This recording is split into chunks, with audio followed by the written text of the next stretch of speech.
Dad did, fairly well. Dad Willie Jake Sr. and he watches his son go down here in round one.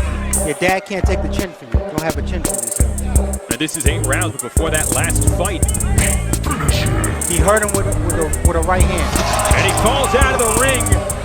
Try to go low, use the ropes to slip under, but he went through the ropes and they called it a knockdown. He gets tripped up through the ropes. The ropes on that side are loose. He was hurt, but the ropes on that side, they're very loose. Jake was staggered there. He's in some trouble. Shaw going to work. There was a body shot that could have taken some air out of the tires. He was trying to grab hold of Shaw, and Shaw kept stepping back. And Jake eating the punches in the corner. In comes Johnny Callis. That's all she wrote. I think that's a good stoppage.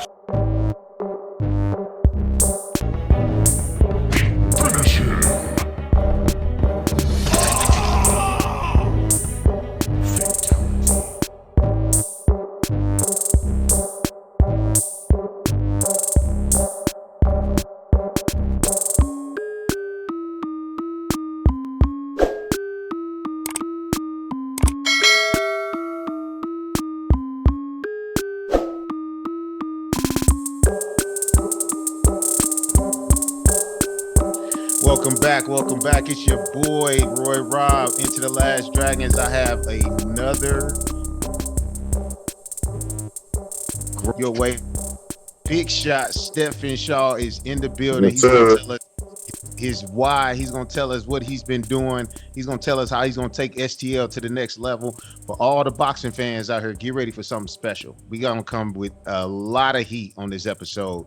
This one is definitely one of those ones where you want to get out your notepad, because we're going to try to dig into what it feels like the day in life of being an actual professional boxer. Stephan, what's good, fam? Hey, what's up, brother? I can't complain, man. What's going on?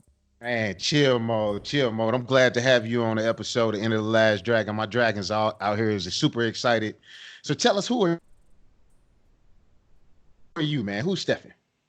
Man, Stephan Shaw, born and bred St. Louis, Missouri, born September 20th, 1992, 27-year-old, from St. Louis, Missouri, family from all over, South Side, North Side, started boxing at the age of 9, you know what I'm saying? Just a well brought up young man, you know what I mean? Yeah. That's the best way to pretty much describe myself, you know what I mean? Humble, never got into much trouble, and just listen to my parents, and it's manifesting to this day. Man, now starting at the age of 9 in boxing, that's not normal. I'm gonna tell you like this: St. Louis is a boxing city. I get that 100%, but if you start at 9, how did that happen? Man, just boxing is like a rich tradition in my family. My grandfather, he's been a renowned trainer since the 70s. He's in the St. Louis Boxing Hall of Fame. My father, he's in the St. Louis Boxing Hall of Fame, and I'm looking to continue the tradition of being in the Hall of Fame, but my main goal is winning world championships and getting into the International Boxing Hall of Fame up there in New York. So, that. Yeah, man, tell us their names. So shout out the father and the grandfather. Give them buddy Winston Buddy Shaw. They flowers while we here. Yeah, Winston Buddy Shaw, man. He's been a trainer for over 40 years here in the city of St. Louis, Missouri. What can I say, man? If you've been in boxing, you know exactly who Buddy is. Out of St. Louis, in St. Louis, he's known all over. And my father, Brian Shaw, he started boxing for a little bit. He boxed for a while, and then, he stopped boxing, went back to school, had me, and, he gave it to me, man. And I just fell in love with it, man. And I've been in love with it ever since. That's live. Now, so you started at the age of 9, roughly. What does that mean as far as like the level of competitiveness that was already in you? How was that road to fighting? Tell us as a young guy, and you see all these other older fighters, maybe family members, because you said it's in your family. Tell us how that is initially when you got into it. Well, it was just something that I was just eager to do. Just watching boxing with my family, having fight parties like I say back in the 90s. You know what I mean? Just being a fan of boxing, the Portnell Whitakers, the Oscar De La Hoyas, the Shane Mosleys, the Floyd Mayweathers, the Roy Joneses, the Mike Tysons, just the glory days back in the 90s, man. And just like I say, it was just something I fell in love with, and then I just, like I say, my grandfather, he was working with fighters. Then he stopped at his own gym at Cochran. Then he went to Hyde Park and started working with Kevin Cunningham, Corey Spinks, young Devin and Vine Alexander, when they were young boys, so just going around those guys, at 8 years old, 6 years old, 7 years old, seeing those guys, they motivated me to box as well, picking up Corey Spinks from the airport, picking up my dad picking up my grandfather and Corey Spinks from the airport after one of Corey fights back in like 1999. Freeman Bosley Jr. at the airport, meeting them guys to pick them up. And it was just something that I just fell in love with, man. And I've been in love with boxing ever since. Man, let me tell you, you just named off some St. Louis heat right there. Like you just named off some St. Louis heat. Like people know a lot of fighters come out of St. Louis. The Midwest in general is a boxing mecca, and everybody knows this. You cannot deny it. People know what's good when it comes to St. Yes, sir. Literally have walked the streets of STL when it comes to boxing, and it's a straight fact. Anywhere you go in the world, they know if they want to come get some work, they come and they literally say the Midwest. They literally talk about the Midwest boxing, and I feel excited to hear that we got another major person like you on the scene. So now your grandfather put you around all these major people. You start to get in the ring, you starting to feel yourself out as a young person. What's that transition like as an amateur fighter? Tell us as you went through, who did you idolize growing up, as well as you transition to pro?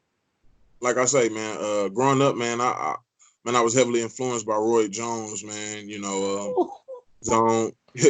was on, every couple weekends, throughout the year on HBO, man.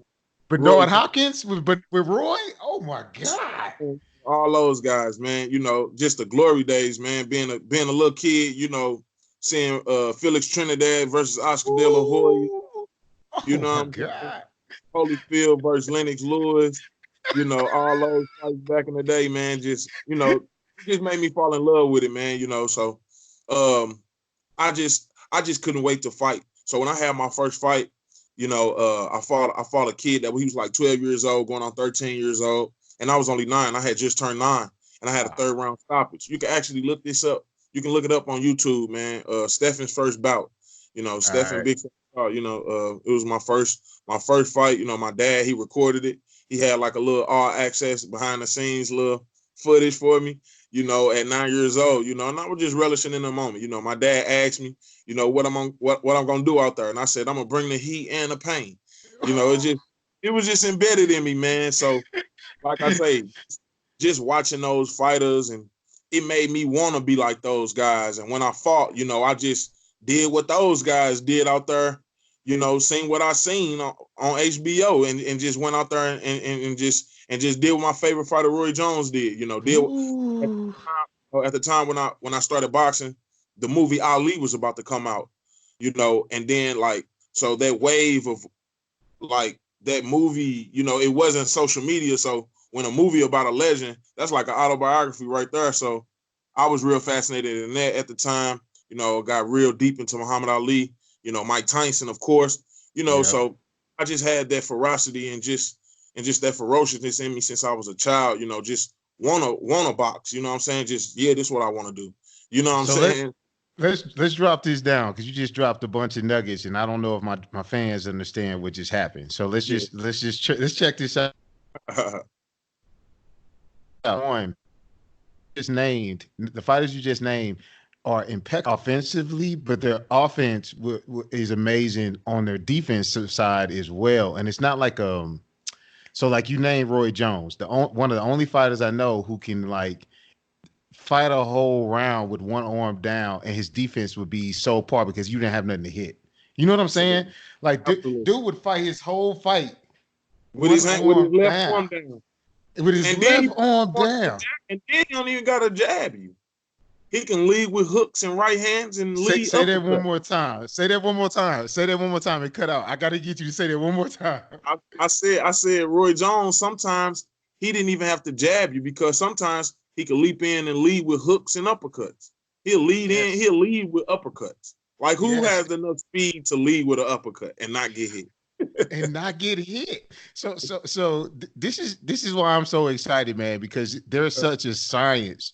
We're gonna start with defense. Let's go. Oh my God, man. This might have to break down to be defense right now. Explain a parry to my dragons. What's a parry? A parry is when you have you like this, and I'm an orthodox. So I'm gonna put this hand right here and just tuck this one right here. And when you throw a punch and I parry it, I just parry it. I just parry it. Like right here, I parry it. I knock it down, I parry it. You know, that's a parry. You know, when you still got your defensive guard still high and you just catch. And most guys can catch and shoot right off of that, you know. And so that's a deep parry. It's a move where they can tap away the person's jab, a hook, anything that can basically it's a protection for the face as well, right? As well as Absolutely. Exactly. All right, so it's important for people to understand Roy Jones would fight a whole round without even have to worry. He would even just at the most parry with one hand and still destroy people. He'll just parry you with his right and come with his hooks and uppercuts while still parrying, just being up. You know, another fighter that parries good, Floyd Mayweather. Like his shoulder roll defense, he starts off in a parry so he can catch whatever you come in here and then catch whatever come in here. You know, by tucking the hand in the shoulder. Yes. Like, you start off with the parry and then just tuck with the shoulder. You know what I mean? I love that. And Roy Jones has one of the. They say he's the most defensive player to ever like know and study the game. Like his mind on the defensive side is so unbelievable. Like because of distance and space. And it was also because of Roy Jones' amazing reflexes that his defense was so great. Just like Muhammad Ali. Right. Like if you look at both of those guys, their defenses were both kind of like parallel. They didn't do too much. If anything, they'll pull, roll, probably slap something down, but they fought with their hands down pretty much. Now, Floyd Mayweather, what he did, he was more disciplined with his defense. Right. That's why you couldn't really crack Floyd with nothing too heavy because he was so disciplined. If he did fight with his hands down, he brought him back up real quick. Like when he fought Manny Pacquiao, he didn't just stand there like with Manny Pacquiao like this. Like when Manny Pacquiao was getting close and was throwing a lot of punches, Floyd Mayweather just did right here. Yeah. Ali sometimes used to just try to pull with his hands out and get caught. Like he got caught with Joe Frazier. When he got caught with Joe Frazier the first fight, he just tried to pull with his hands back and got caught coming in. Roy Jones, when he got caught by Antonio Tarver. Yep. He wasn't defensive. He still had like one of his hands like this, and Tarver was able to get in. Like those guys wasn't as disciplined as Floyd was with their defense. So you think? Would you say Floyd probably is number one, like as far as defensive? Oh yeah, I feel that. 100%, man. I feel that. That's a fact. Because I mean, Floyd Mayweather, like he could beat guys like towards his end of his career. That's all he started beating guys with. He started beating guys with a jab and defense and a lead right hand. He used to lead right hand, jab you, maybe check hook you a couple of times, jab you to the body, tie you up, buy time, and be on defense, and he'll win the whole fight just like that. Yeah, this dude was talking about Floyd's defense was so amazing. He was talking about distance. Let's talk about distance as a fighter. Like the dude said, Floyd knows the distance on a whole nother level. So let's talk about distance as a fighter. What does that mean? Well, distance is finding your range. You know what I mean? Sometimes guys like the way that Anthony Joshua got clipped by Ruiz. Yeah. He didn't keep his distance. He didn't keep his distance because he started trying to fight closer to him. If he would have kept his distance and kept Ruiz on the outside like how he did in the second fight, it probably would have been different. That's what makes Deontay Wilder so dangerous because he knows distance. Deontay might not be the best combination puncher, but he's one of the best single punchers. So he knows if he keeps that distance, that single shot has more effect than he could put a combination together because he doesn't put combinations together well, if you get what I'm saying. Deontay Wilder's like he's more of a single shot guy. That's what I saw when I saw Deontay drop Tyson Fury. Tyson kept trying to put some combos together, but Deontay was patient enough to say, "I'm finna hit you with this one." It's almost like the One Punch Man. You know what I'm saying? Well, it was kind of like this. It was kind of like this. I think Deontay was trying to knock out Fury too bad in the first fight because if you look at it, Fury fights that same type of fight that a Floyd Mayweather fights. He fights a defensive fight. So that's what made Floyd Mayweather so great as well because he had guys always trying to knock him out. Everybody's just trying to gun for him and knock him out.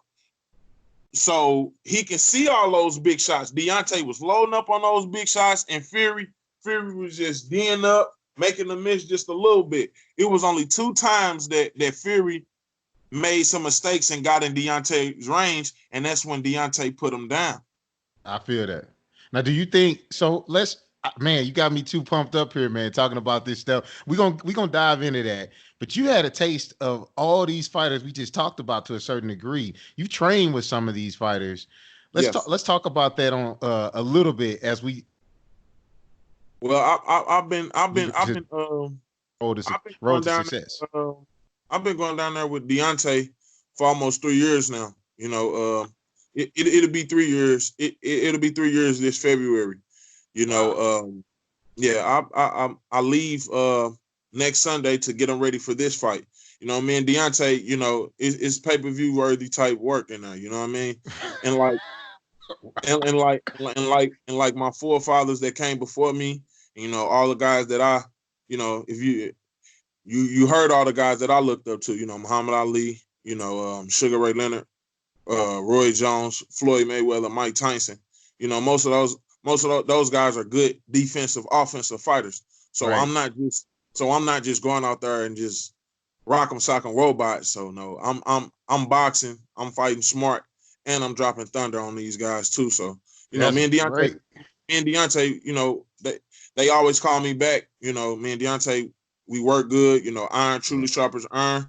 And I love to help him, because it doesn't do nothing but build my prestige, because if I'm holding my own with the world champion and the hardest single punching fighter to ever live, and I ain't got no story about him knocking me out in the gym, I must be doing good.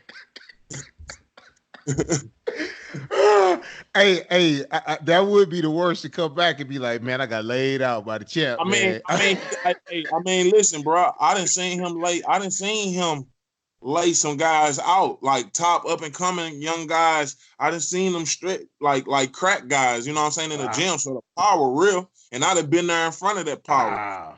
It's I stay disciplined. Yeah. I was born for this, man. This is what I do, man. You know. I feel that. I feel that. So who else have you trained with recently? Who else have you worked with?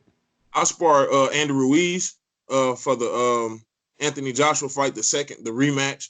You know, I was in his camp. You know, right before then, I was in Deontay's camp for the Luis Ortiz fight. You know, those are two world champions that I've sparred. You know, as far as professional boxing world champions, I sparred another world champion, former world champion, Charles Martin, who Anthony Joshua took the title from. I sparred Dominic Brazil, like I say. I sparred a couple of guys, and I've also sparred UFC heavyweight champion Stipe Miocic when he got ready for Francis Ngannou. Wow, man, how was that? Was a different good. spar, I'm assuming. It really wasn't different because Stipe has boxing experience, so he tried to box with me. But the thing is, they wanted to make sure that it was still in his comfort zone, so they made us spar in the octagon. They made us box. Okay, so, I got you. Yeah. So as out of what are some of the things you take? There's a lot of things from like experiences you get. Those Muhammad and really like bio stuff back in the day, and you'll see how Ali will walk up on what's the guy name? They used to call him the Rabbit. He got the Patterson. But Floyd you used Patterson. to see like, yeah, remember Floyd? They call him the Rabbit, I think his name was. But Floyd took it from somebody, and then did Sonny take it from him? But either way it go, you see all these like these transitions of these different fighters where they was like up and comings going through the ranks and fighting these professionals like at the higher level. It was like they sparring partners all of a sudden grew their way up to the ranks. You know what I mean? And like I saw it with Larry Holmes. Larry Holmes with Muhammad Ali. You know, it's always like that. What did you learn from all these experiences? What did you learn from those experiences? Well, the biggest thing I learned, especially from Deontay, is how to conduct myself as a world champion. You know what I mean? Just the mental approach. You know, I see how Deontay approaches his training. I see how he how he conducts himself with the media. You know, just all of that little stuff. How they conduct a world champion training camp. You know. Just the professional and the organization of it, you know what I mean? That's the pretty much what I try to take away from it, you know what I mean? Like the order, the structure, you know, the guidelines, you know what I mean? You know, because with the boxing, you know, I'm gonna do what I do, you know. Right. But as far as like the stuff on the outside of the ring, you know, that's what I pick up, just all of that kind of stuff, how they treat their sparring partners. You know, how they run their facility, all that, how they spar 1 week and then take out the next week, and I pretty much like how they run their ship. So you are talking about the business side, which is another thing I wanted to get into. That business side of boxing is so huge. If we look back and you start to rank these things as what's happening, because this will go tie into right exactly what's happening right now, because it's big business being pay-per-view, big business. So like we look at this transition that happened, I would say after Rodney King, there was another inflow of promoters. And so you got the what's the De La Hoya with Golden Boy. Golden Boy, exactly. And then Al Heyman's and Mayweather connection. BBC. Yep. And BBC, then you got Matchroom Boxing and Eddie Hearn. Then you got ESPN. You got Matchroom Boxing, Eddie Hearn, and what's that, The Zone. And then you got ESPN and Top Rank. So what do you think is the next transition? Because right now we feed off of the heavyweight division. I'm being honest. Like we feed off, and it's so much excitement right now that's starting to bubble it up, because it was almost like it's coming back. It's coming back. That's, man. Let me tell you something. That's the division that everybody's about to be raving and ranting about. that's the division that's about to run boxing for the next 10 years. I'm telling you, like how Floyd just had the welterweights and still got everybody still talking about the 147 pounders because it's always like that. And I'll break it down. It was always like that. Look at it from the beginning of time. It always go back to the heavyweights. Yep. The beginning of time, the major title, it was always the heavyweight title. You know what I mean? Then you had, you got Jack Johnson, you got Joe Louis. And then after that, you had your small fighter, your welterweight, and Sugar Ray Robinson. Yep. Then after that, after Sugar Ray Robinson went back to the heavyweight. Yep. Muhammad Ali. And then after Ali, it went back to the small fighter and Sugar Ray Leonard. And then after Sugar Ray Leonard, it went back to the heavyweight with Mike Tyson. You know what I'm saying? Then it went back kind of to the small fighter with Oscar De La Hoya and Roy Jones. You know what I'm saying? And then, then it went to Lennox Lewis, and then it went to Floyd. You know what I'm saying? Now it was Deontay and Anthony Joshua. You know what I'm saying? So it's dude, that breakdown you just dragging, check this out. So this was a very legendary breakdown he just gave you because he's talking about this ebb and flow of how it's almost like it's a thirst for a certain division. And so like it was only been that welterweight, middleweight class that Roy Jones, it was almost and coupled that with the Mike and a list of all these fighters, almost like this golden era that you can never like literally you can't, it could be redone again. I ain't gonna say never, but it was an amazing era of what the heck was happening because at that time you always had this highlight elite, like Mike Tyson, Evander Holyfield, George Foreman, literally had the 80s to almost George Foreman. I would say George Foreman, Evander Holyfield, 15 years. And Mike Tyson. They had the entire 90s, as far as like they was the money guys. You know what I mean? Like exactly. Even to this day, those three names are still considered in the top 10 highest paid fighters to ever box. You know what I mean? You know what I mean? You got Oscar De La Hoya. Well, you got Floyd Mayweather. Then you got Oscar De La Hoya. Then you have George Foreman, Lennox Lewis, Mike Tyson, Evander Holyfield. Those are really like the most, and Sugar Ray Leonard. I can't forget Sugar Ray Leonard. Sugar Ray, those are the most highest paid boxers. You know what I mean? Like, then you gotta look at it like in the 80s, like everything was lit. You got come on now, you got Joe Montana and Jerry Rice in football and Deion Sanders and Barry Sanders, all them boys back then. Then in basketball, you got Charles Barkley, Michael Jordan, Patrick Ewing, and all that. And then in boxing, you got Mike Tyson, Sugar Ray Leonard, and Tommy Hearns, and Roberto Duran, Marvin Hagler, Evander Holyfield. All at the same time. It was just like all those guys we just named in each sport is the reason why each sport that we're talking about is sitting at the pinnacle that they're in today. That's why guys can make hundreds of millions of dollars in basketball. That's why guys can make hundreds of millions of dollars in football. That's why guys can make hundreds of millions of dollars in boxing because of all those greats that I just mentioned in each three sports before us. You know what I mean? It's always a golden era. It's called a paradigm. So do you? It's called. So do you think? I'm sorry. I was just saying. Yeah, say it again. Paradigm what? It's a paradigm shift, like what Floyd Mayweather just did. He just exceeded all of the pay-per-view numbers in boxing. Now look at it. You don't even hear about pay-per-view. It's about streaming now. Yep. They didn't change the whole system of how we watch boxing now, high-level boxing. You don't even pay the same $70 fee. You pay a monthly subscription fee of $10 now for everything. Exactly. Dude,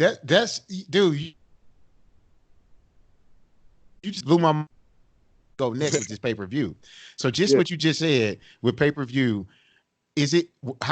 what's going to be the new shift? Because MMA has been trying to lean on pay-per-view and take a lot of that viewership away from the traditional boxer that was getting from the heavyweight because it was like a void at one point.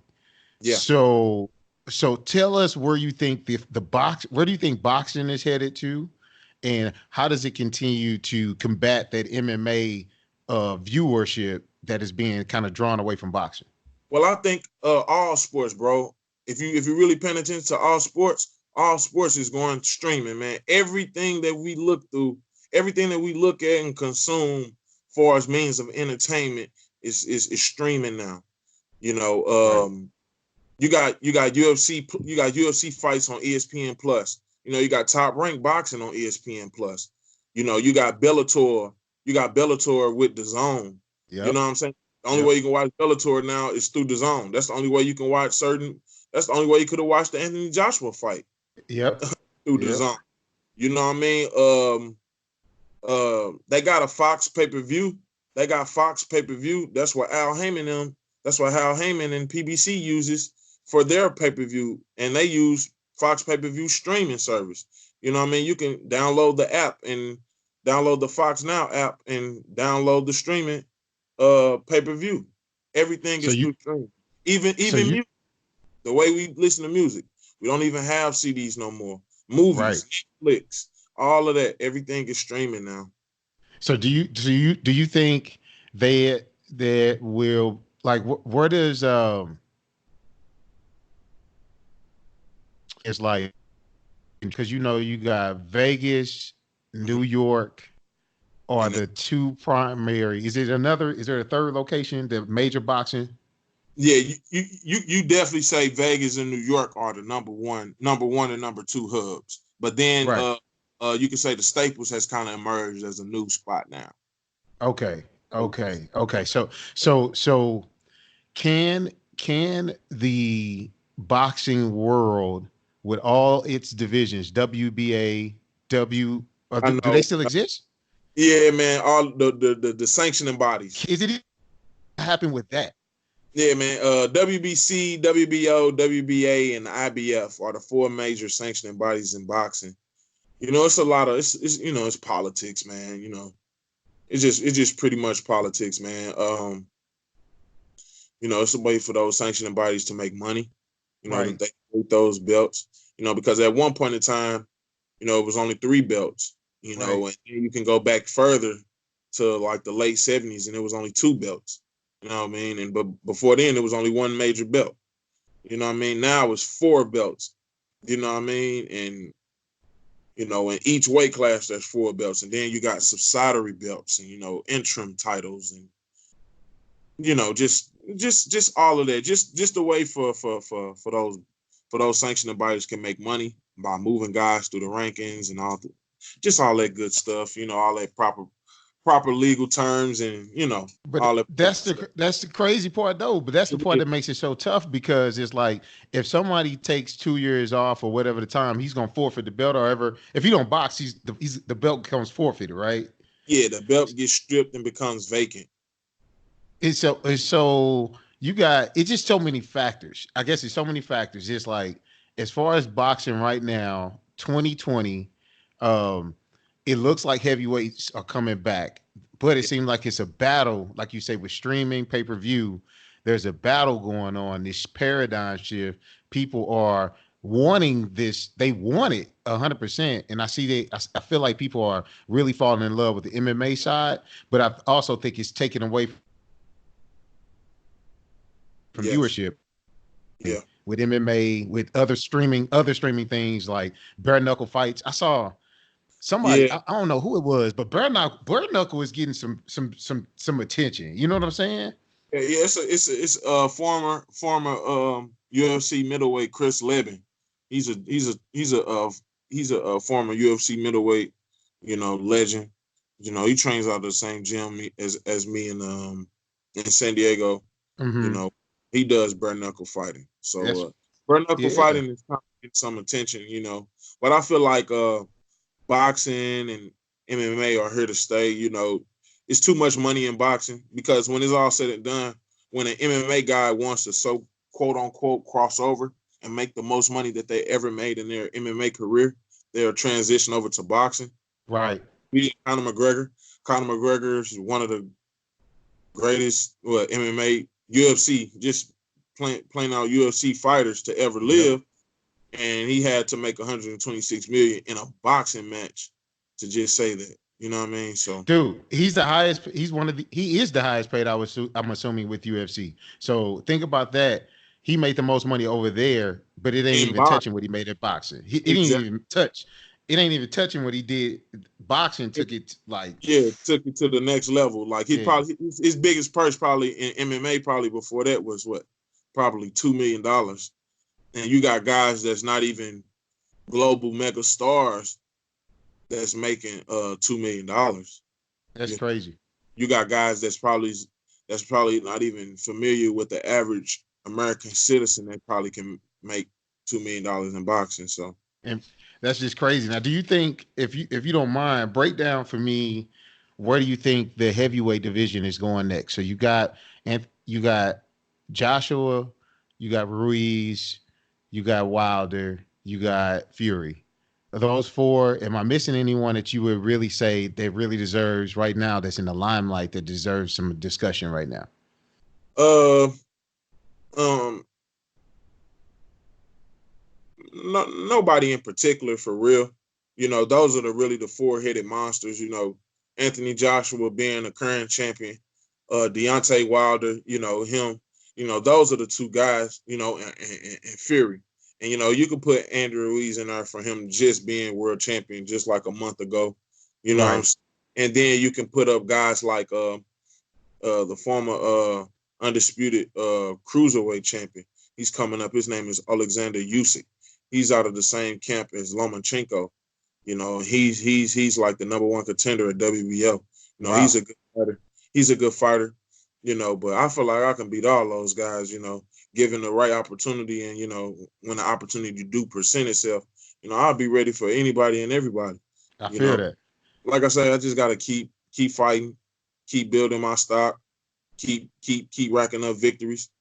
And it's gonna happen. It's gonna happen. Break down your last fight. So I saw the last fight online. Break that down for us. Tell us. It was a southpaw, No, I fought an orthodox right? guy by the name of Gregory Corbin. Gregory Corbin out of He was Dallas. out. He was orthodox. Yeah, He was. the fight I before thought that, he I was. fought Southpaw. Okay. Yeah, the So fight. yeah, tell us about the guy. Your 13th win. Tell us about that. I just fought a guy by the name of Gregory Corbin out of Dallas, Texas. He was 15-2. His only two losses was to a former world champion, Charles Martin, and that was about disqualification. And his second loss was to an Olympic bronze medalist. You know, Wow. and he's never been done like how I did him. They should have stopped the fight in the first round because I caught him with a big right hand and put him down in the first round. And I thought he wasn't gonna get up. Actually, if you look at the footage, the doctor was calling off the fight on the ring apron on the side, but the referee had his back turned towards the doctor. So they kind of let the fight go on. And soon as they let the fight go on, the bell rang, and they ended the first round. So I went out there, I tried to follow up in the second round, but I took my time. I didn't want to get just overexcited. Yeah, I put him down, but he got back up. So I just took my time, and then by the third round, I caught him with another right hand, then caught him with another big right hand, and he was hurting and wailed on the ropes. And I followed up with a couple more punches, and they immediately stopped it due to the fact of the big knockdown in the first round where they could have considered stopping it. So Right. as soon as he got hurt again, they just basically stopped it. So you got this name Big Shot. Where did Big Shot come from? Because those are Big tell us about the name Big Shot. What did Big Shot came from my mom, man. It came from my mom. what?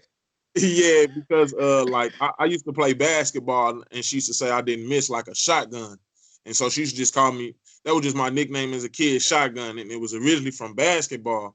You know what I'm saying? Wow. Shot. So we took off, and then in school they used to call me Big Steph. Stephan. Big Steph. So we took off. I took Big and Shotgun and took off the gun and just made Big Shot, and then that coincided with boxing because everybody trying to throw big shots, and then it's Yep. original.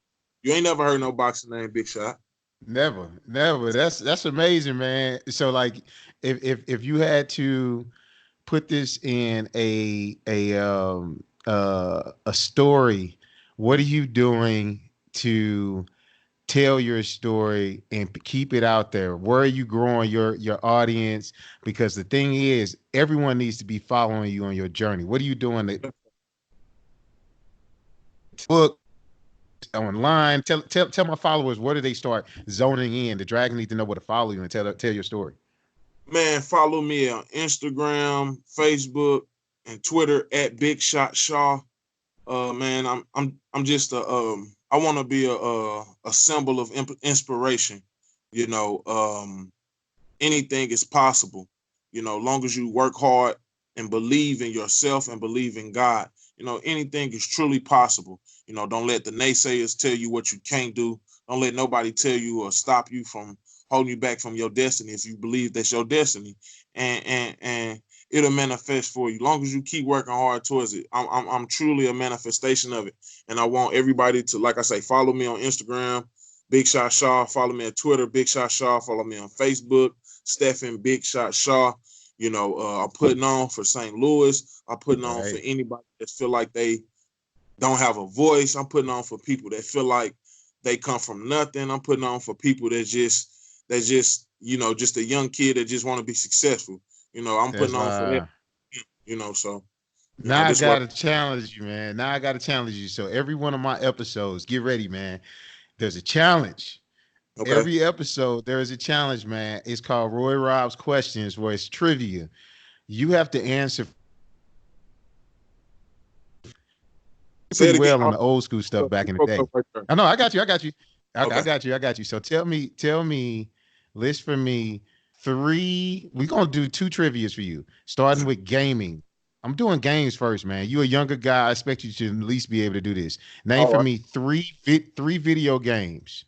3 video games that rocked out any system. You can do any gaming console, any 3 boxing games. Your top 3. Give it to me now. The top 3 boxing video games ever, you basically saying? Top 3 boxing video games. Top 3 boxing video games.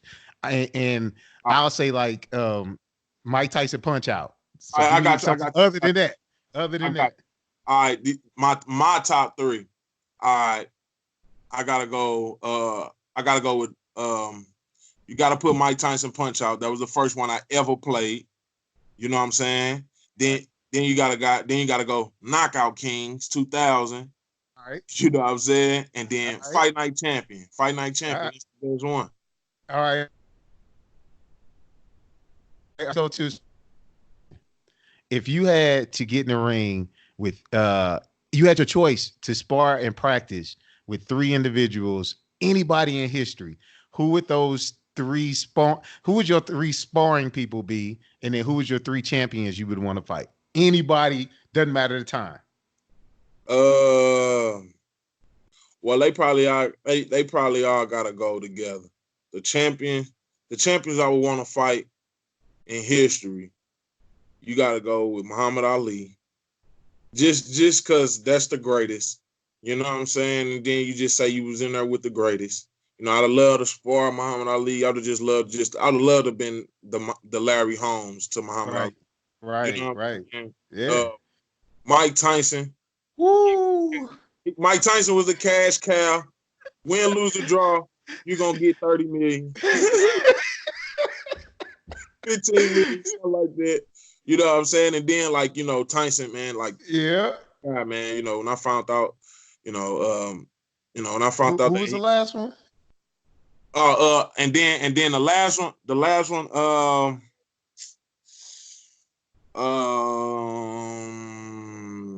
in history, who would I fight? Heavyweight. I'll probably fight. You know who I fight? Fight John Ruiz. You don't even know. You know who John Ruiz is? Hell no. Who the hell? I don't know who that is. That's who Roy Jones beat to win the heavyweight crown. So if I fight him, I get that heavyweight belt easy. That's an easy.